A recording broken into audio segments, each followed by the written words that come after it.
কি নাম আপনার? মিনহাজুল ইসলাম। মিনহাজুল ইসলাম। দেশের বাড়ি কোথায়? দেশের বাড়ি রাজশাহী। রাজশাহী। আচ্ছা বললাম তো, ওয়ারিং এর শেষে কয়জন টেস্ট করা? 4 ধরনের। কি কি?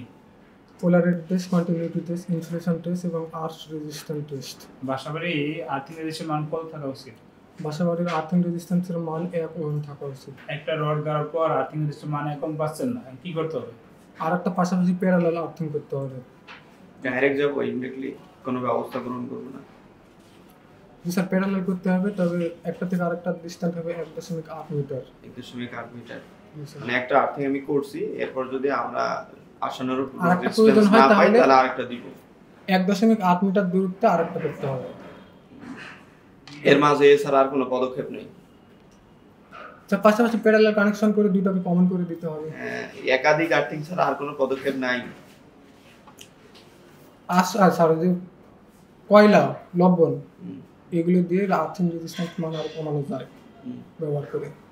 সেটা আপনি আগে চেষ্টা না করে আগে একাধিক আর্থিং করবেন না? সহজ পদ্ধতি, এত ঝামেলায় খেয়ে যাবো না। খুঁড়ো, কাঠ কয়লা দাও, কি দরকার? কাঠকয়লা আর্থিং কয় প্রকার? আর্থিং 2 প্রকার স্যার। কি কি? একটা হচ্ছে সিস্টেম আর্থিং, নিউট্রাল আর্থিং অথবা আর আরেকটা হচ্ছে বডি আর্থিং। বডি আর্থিংটা কেন করা প্রয়োজন? বডি আর্থিং করা হয় অনাকাঙ্ক্ষিতভাবে কখনো কোনো যন্ত্রতে কারেন্ট চলে আসলে, লিকেজ কারেন্ট প্রবাহিত হলে সেটা মানুষের শরীর দিয়ে যেন প্রবাহিত হতে না পারে, সরাসরি কোনো পরিবাহী বা কেবলের মাধ্যমে দিয়ে যেটি মাটিতে চলে যেতে পারে, এই জন্য বডি আর্থিং করা হয়। আর্থিং টেস্ট করা কি দিয়ে? অ্যানালগ আর্থ টেস্টার অথবা ডিজিটাল আর্থ টেস্টার মিটার দিয়ে করা হয়। আচ্ছা আপনি বলেন যে সোলার প্যানেলের কাজ কি? সোলার প্যানেলের কাজ হচ্ছে সৌরশক্তি, সৌর বা সূর্যের আলোকে বৈদ্যুতিক শক্তিতে রূপান্তরিত করা। সোলার প্যানেল কয় প্রকার? সোলার প্যানেল মানে সোলার সিস্টেম কয় প্রকার? সোলার সিস্টেম আপনার 3 প্রকার। কি কি? একটা হচ্ছে অন গ্রিড, অফ গ্রিড এবং হাইব্রিড। হাইব্রিড সোলার সিস্টেমে কি কি থাকে?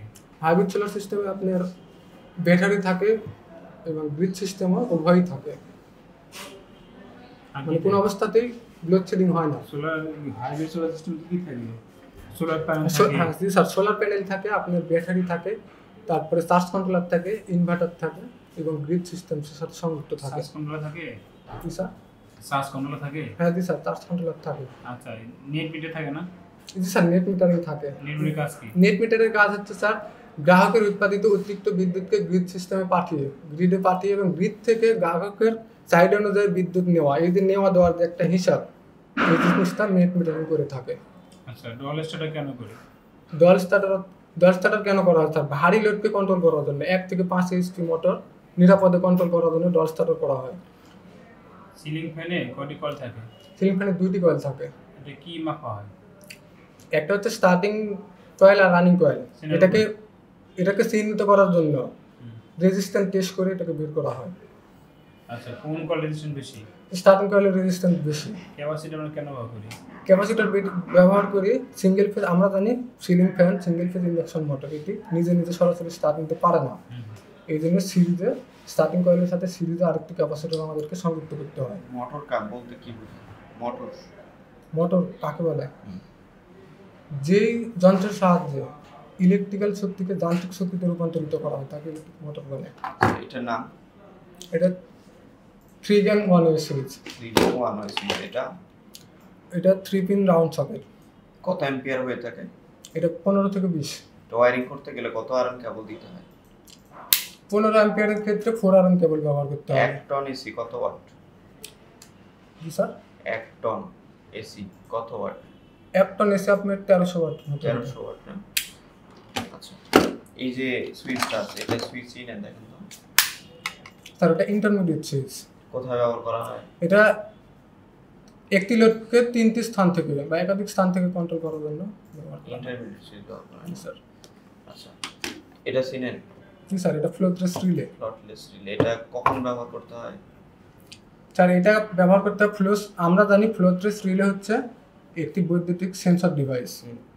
এটি কোনো যান্ত্রিক বল ছাড়াই বা ফ্লো সুইচ ছাড়াই পানির সংস্পর্শে তথ্য বহন করে একটি মোটরকে চালু এবং বন্ধ করে থাকে।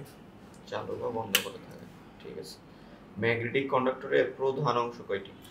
ম্যাগনেটিক কন্ডাক্টরের প্রধানত 2টি অংশ থাকে, একটি হচ্ছে কন্ট্রোল অংশ আর আরেকটা হচ্ছে পাওয়ার অংশ। কন্ট্রোল আর একটা হচ্ছে সুইচ। হ্যাঁ switching, sorry sir, controlling point একটা হচ্ছে সুইচ সুইচিং পয়েন্ট। পয়েন্ট। আদর্শ সার্কিটের বিভিন্ন উপাদানগুলোর নাম বলেন। আদর্শ সার্কিটে 5টি উপাদান থাকে। একটা হচ্ছে উৎস বা সোর্স, আর একটা রক্ষণ যন্ত্র, নিয়ন্ত্রণ যন্ত্র, লোড এবং পরিবাহী। নিয়ন্ত্রণ যন্ত্র হিসেবে কি কি ব্যবহার করতে হবে? নিয়ন্ত্রণ যন্ত্র হিসেবে ব্যবহার করা হয় হচ্ছে সুইচ, বিভিন্ন ধরনের সুইচ। বিভিন্ন ধরনের সুইচ। আর হচ্ছে রক্ষণ যন্ত্র রক্ষণ যন্ত্র হিসেবে ফিউজ, তারপর আপনার সার্কিট ব্রেকার, এগুলো ব্যবহার করে। এগুলো ব্যবহার করা হয়। এএফডিডি বলতে কি? এএফডিডি বলতে arc fault detection device. Arc fault detection device কি কি প্রোটেকশন করে? এটা আপনাকে মূলত 4 ধরনের প্রোটেকশন দিয়ে থাকে। কি কি? Leakage current protection, over current protection, short circuit protection এবং আগুন ধরার যে আগুন ধরার হ্যাঁ, নামটাকে বলা spark। Arc fault. হ্যাঁ আর্ক ফল্ট, আর্ক ওটা ফল্ট প্রোটেকশন দিয়ে থাকে। ডিটেকশন। হ্যাঁ